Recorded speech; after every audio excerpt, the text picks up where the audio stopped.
ನಾವು ಮಾಡಕ್ಕೆ ಪ್ರಯತ್ನ ಏನಿದೆ ಆ ಪ್ರಯತ್ನ ಸಫಲ ಆಗ್ತೈತಿ. ಅದಕ್ಕೆ ನೀವು ಸರಿಯಾಗಿ ಕೆಲಸ ಮಾಡಿ.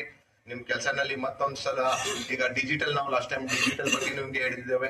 ಆತರ ಎಲ್ಲ ಪ್ರಯತ್ನ ನಾವು ಮಾಡ್ಬೇಕು. ನಮ್ ಕಡೆಯಿಂದ ಏನ್ ಸಹಾಯ ಬೇಕು ಅದು ನಾವು ಸಹಾಯ ಮಾಡ್ತೀವಿ. ಮತ್ತೆ ನಿಮ್ದ ಎಲ್ಲ ಹೆಲ್ತ್ ಆರೋಗ್ಯ ಒಳ್ಳೆ ಆಗ್ಲಿ. ಮತ್ತೆ ಏನ್ ಟ್ರೀಟ್ಮೆಂಟ್ ಇಲ್ಲಿ ಇದೆ ನಿಮ್ದು, ಸಪೋಸ್ ಯಾರಿಗೆ ಮೇಜರ್ ಏನು ಟ್ರೀಟ್ಮೆಂಟ್ ಇದೆಯಪ್ಪ ಅಥವಾ ಯಾವ್ದೋ ಒಂದು ಕಾಯಿಲೆ ಇದೆ ಅಂತ ಕಂಡು ಬಂದ ಅಂದ್ರೆ ನಿಮ್ ತಕ್ಷಣ ಅದಕ್ಕೆ ಟ್ರೀಟ್ಮೆಂಟ್ಗೆ ಹೋಗ್ರಿ. ಬಾರಿ ಮನೆ ಈಗ ಈ ಕ್ಲಾಸ್ ಅಲ್ಲಿ ಇರುವವರು ನಿಷ್ಕಾಳಜಿ ಮಾಡಿ. ಆಮೇಲೆ ಆ ಕಾಯಿಲೆ ಏನಿದೆ ನಿಮ್ಗೆ ದೊಡ್ಡ ಮಟ್ಟಿಗೆ ಆದ್ಮೇಲೆ ನೀವು ಡಾಕ್ಟರ್ ಹತ್ರ ಹೋದ್ಮೇಲೆ ಇಲ್ಲಿಂದ ಧಾರವಾಡ ಹೋಗ್ರಿ, ಅಲ್ಲಿ ಹೋಗ್ರಿ.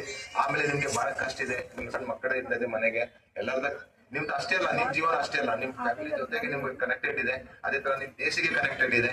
ಅದಕ್ಕೆ ಎಲ್ಲರೂ ನಿಮ್ದ ಒಳ್ಳೆ ಆಗ್ಲಿ. ಮತ್ತೆ ನಮ್ಗೆ ಮಾತಾಡ್ಲಿಕ್ಕೆ ಅವಕಾಶ ಕೊಟ್ಟಿದ್ದಕ್ಕೆ ಧನ್ಯವಾದ. ನಮಸ್ಕಾರ. ಸರ್ಕಾರಿ ಆಸ್ಪತ್ರೆ ತಾಲೂಕಾ ಆರೋಗ್ಯಾಧಿಕಾರಿಗಳ ಕಾರ್ಯಾಲಯದ ಸಂಯುಕ್ತಾಶ್ರಯದಲ್ಲಿ ಇವತ್ತಿನ ದಿವಸ ಬೀದಿ ಬದಿ ವ್ಯಾಪಾರಸ್ಥರಿಗೆ ಆರೋಗ್ಯ ತಪಾಸಣಾ ಶಿಬಿರವನ್ನ ಮತ್ತೆ ಆರೋಗ್ಯ ಬಗ್ಗೆ ಜಾಗೃತಿ ಮೂಡಿಸುವ, ಡಿಜಿಟಲ್ ಬ್ಯಾಂಕಿಂಗ್ ಬಗ್ಗೆ ಜಾಗೃತಿ ಮೂಡಿಸುವ ಒಂದು ಕಾರ್ಯಕ್ರಮವನ್ನು ನಾವು ಹಮ್ಮಿಕೊಂಡಿದ್ದೇವೆ. ಈ ಒಂದು ಕಾರ್ಯಕ್ರಮದ ಅಧ್ಯಕ್ಷತೆಯನ್ನು ವಹಿಸಿರ್ತಕ್ಕಂಥ ನಗರಸಭೆ ಅಧ್ಯಕ್ಷರು ಸಿ ಅಶ್ಫಾಕ್ ಶೇಖ್ ಅವರಿಗೆ, ಚೇರ್ಮನ್ ಆಗಿರ್ತಕ್ಕಂಥ ಸುಧಾ ಮೇಡಮ್ ಅವರೇ, ಎಲ್ಲ ಗೌರವಾನ್ವಿತ ಸದಸ್ಯರುಗಳೇ,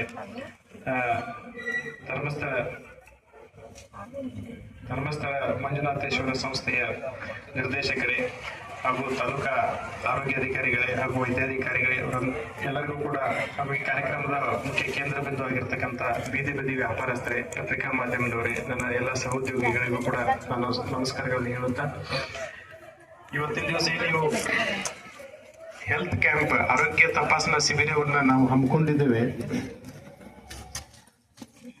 ಈ ಕಳೆದ 2013ಕ್ಕಿಂತ ಮುಂಚೆ ಯಾವುದೇ ಎಲ್ಲಿ ನಿಮಗೆ ತಿರುಗಾಡ್ಲಿಕ್ಕೆ ಅವಕಾಶ ಇರಲಿಲ್ಲ. ಕಾನೂನುಬದ್ಧವಾಗಿ ನೀವು ತಿರುಗಾಡ್ತಾ ಇದ್ರಿ. ಆದ್ರೆ 2013 ನಂತರ ಅದನ್ನ ಕಾನೂನುಬದ್ಧಗೊಳಿಸಿದ್ದಾರೆ. ಕಾನೂನುಬದ್ಧಗೊಳಿಸುವುದರ ಜೊತೆಗೆ ಸಾಕಷ್ಟು ಫೆಸಿಲಿಟಿಗಳನ್ನ, ಬೆನಿಫಿಟ್ಸ್ ಗಳನ್ನ ನಿಮ್ಗೆ ಕೊಡ್ತಾ ಇದ್ದಾರೆ. ಡಿಜಿಟಲ್ ಬ್ಯಾಂಕಿಂಗ್ ಬಗ್ಗೆ ನಾವು ಒಂದು ಕಳೆದ ತಿಂಗಳಲ್ಲಿ ನಾವು ನಿಮ್ಗೆ ಒಂದು ಅವೇರ್ನೆಸ್ ಕ್ಯಾಂಪ್ ಅನ್ನ ಮೂಡಿಸ್ಕೊಂಡಿದ್ದೀವಿ. ಎಲ್ಲ ಬ್ಯಾಂಕರ್ಸ್ ಜೊತೆಗೆ ಸೇರ್ಕೊಂತ ಹೇಳ್ತಾ ಇದ್ದಾರೆ. ಆ ಒಂದು ನಿರ್ದೇಶನ ಸರ್ಕಾರದಿಂದ ಇದೆ. ಅದಾದ ನಂತರ ನಿಮ್ಗೆ ಇನ್ನಿತರೆ ಫೆಸಿಲಿಟೀಸ್ಗಳು, ಸಾಕಷ್ಟು ಫೆಸಿಲಿಟಿಗಳನ್ನ ಸರ್ಕಾರದಿಂದ ಕೊಡಬೇಕು ಅಂತ ನಿರ್ದೇಶನಗಳಿದೆ. ಅದನ್ನ ಜಾರಿಗೊಳಿಸುವ ನೋಡಲ್ ಏಜೆನ್ಸಿಯಾಗಿ ನಮ್ಮ ನಗರಸಭೆಯನ್ನ ಮಾಡಿರ್ತಾರೆ. ಅದರದ ಮುಂದುವರೆದ ಭಾಗವಾಗಿ ನಾವು ಇವತ್ತು ಹೆಲ್ತ್ ಕ್ಯಾಂಪ್ ಅನ್ನ ಆರ್ಗನೈಸ್ ಮಾಡಿದ್ದೇವೆ. ಎಲ್ಲ ಬೀದಿ ಬದಿ ವ್ಯಾಪಾರಸ್ಥರುಗಳು ಕೂಡ ಈ ಒಂದು ಹೆಲ್ತ್ ಕ್ಯಾಂಪ್ ನ ಆರೋಗ್ಯ ತಪಾಸಣಾ ಶಿಬಿರದ